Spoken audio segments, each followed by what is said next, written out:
I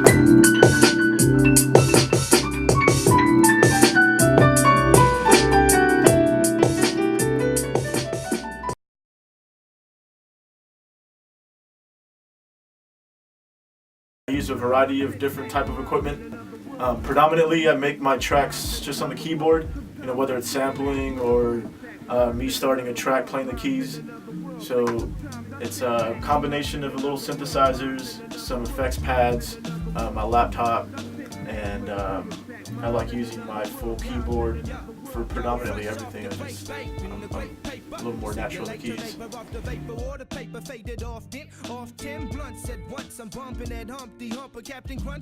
You just need software nowadays to do a hip-hop track, and the real music is the stuff that's being recorded with real instruments. So with hip-hop and electronic music, you can have a laptop and some free software and make a hit, which I'm sure has been done many times with this new generation, this technology that's here today.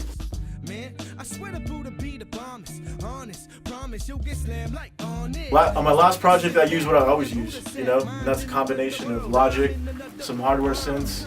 I scratch and do turntable stuff too, so I'll incorporate that.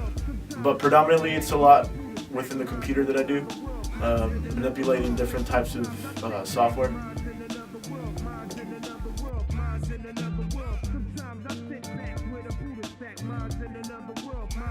The last project I did was with my buddy Destruct, and it's called The Chronic Blues. And The Chronic Blues is a 10-track EP that I produced, recorded, engineered. I actually had a few musicians come in, but for the most part, I did the entire production.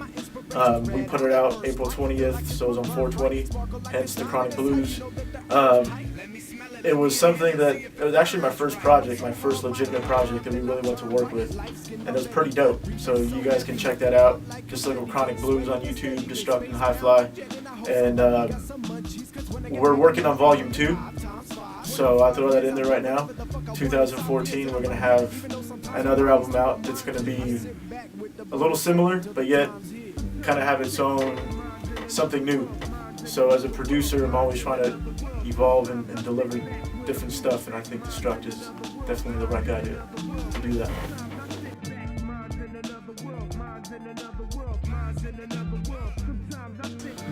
My influences, production-wise, would start off, like I said, here in the West Coast with guys like DJ, Quick, Dr. Dre. My biggest inspiration and dude that I look up to is my buddy Fingers, and he did tracks like Lean Like a Cholo and Little Rob Summer Nights. And I've actually had the privilege to work with him, work underneath him. He's now my big homie. So he's been a huge inspiration, seeing that dude make beats only from the keyboard and his instruments, and not having to work on an MPC and rip other people's music off to make a track.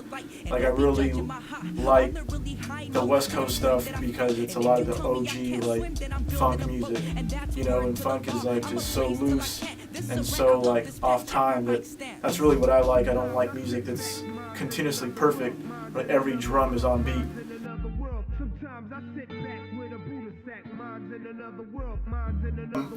Yeah, I've produced for several dudes. Like I said, my buddy Destruct, this dude Thesis from the Cloud Makers. I haven't worked with any heavy hitters, anyone on the radio. I've done some tracks with people from the Living Legends. I've done a track recently with 2Mex.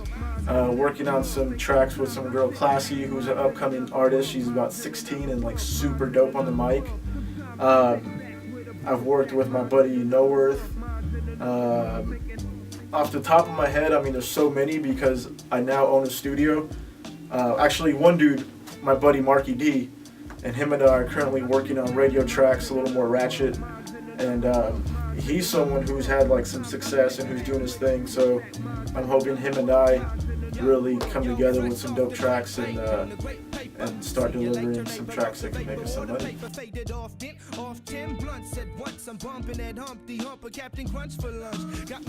Actually, it's a couple, because dudes come to me for a couple different styles of music, and one of them is that early 90s rap, the boom bap, the drums, samples. So this one track I did called Once Again, I literally just threw one sample in with a bass line and a drum loop, like just 3 sounds, tracked it out, and it was like one of the illest beats I made. And we had some DJ cut on it. So doing a track like that allowed me to believe that, or not even believe, but just begin to understand that sometimes with like some hip hop, like Biggie back in the day, his beats were like the fucking simplest beats you ever heard. You listen to Ready to Die, it's like literally the same two second bar or fourth bar loop getting just played over and over and over. But that dude's voice was so like deadly that he can do that, or they did that back in the day.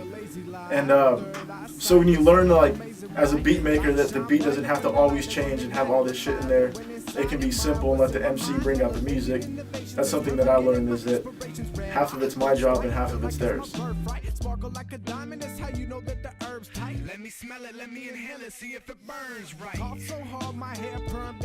The dream collaboration, probably just like any young producer, would be someone like Kendrick Lamar, you know. Besides that, I don't know, someone like Mac Miller. I'm really into like that new school, what's going on right now. Grouch and Eli, some underground heads. Grouch is really dope.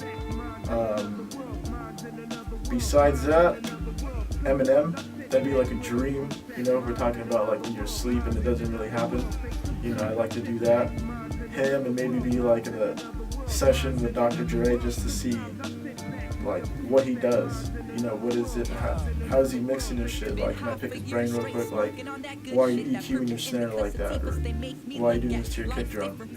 So I have probably more than one, but that's just because I love like just more than one artist, I guess. What up? This is Hi Fly, and you're watching LabLifePro.